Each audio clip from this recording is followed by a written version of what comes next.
In a nutshell, this is taking the license from New Line Cinema, from the movies, and we've taken all of the biggest battles from those movies and put them into one game.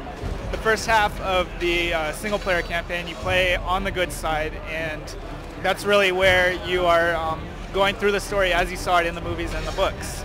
But at the end of that, we asked the question, what would happen if Frodo didn't destroy the ring? And that's where things get interesting, because it's the first time that any game has ever been able to explore what would happen if Frodo failed.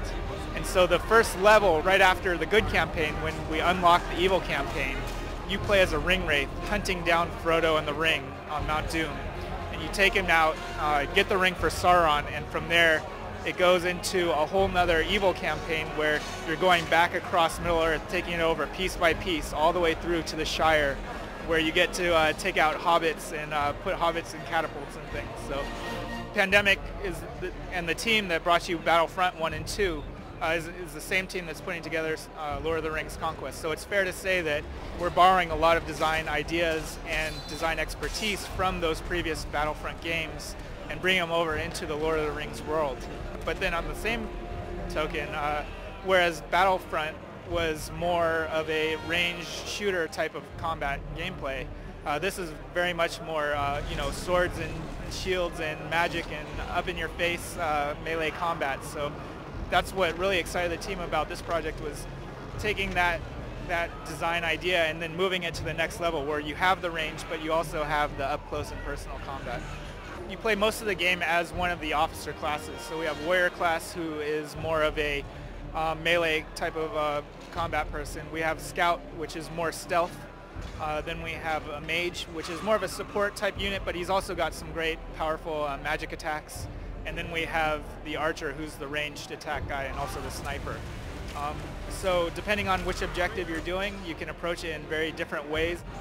On the good side and the evil side, we have heroes. So on the good side, we have all the heroes you would expect. We have Gimli, we have Frodo, we have Aragorn, we have Legolas, Eowyn, we have Treebeard, so you can play as an Ent.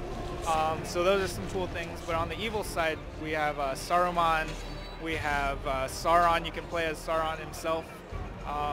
One of the team favorites is really the Balrog, and being able to play as the Balrog. Frodo, in particular, because he has the ring, he's more of the scout type of character, so he'll be able to go stealth, and you won't be able to see him on screen. But then, because you're a ring wraith, you can also know where he is because he's using the ring, just like in the movies. But then beyond that, we also have other mechanics where you can ride on horses, and you have combat on horses on the good side, or combat on wargs on the evil side. You can ride on Oliphants, you can take down Oliphants. So really trying to run the gamut in terms of exploring the world and just giving the players the freedom to enjoy the Lord of the Rings to the fullest. Above and beyond the single player mode, which I've already talked about, we have a split screen 2-player co-op. We also have online 2-player co-op. We have 16-player multiplayer online. That goes 8 versus 8 on Team Deathmatch, or even 1 versus 15 in the Ring Bearer Frodo versus Ring Wraith mode. So we have all the hero likenesses from the movies. We have Elrond, Hugo Weaving. He's our narrator. We got him to come in and do all our narration. We've got all the music from Howard Shore.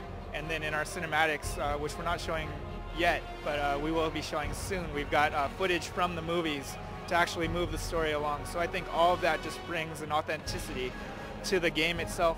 You'll be seeing Lord of the Rings Conquest on PC, Xbox 360, PlayStation 3, and Nintendo DS coming this fall.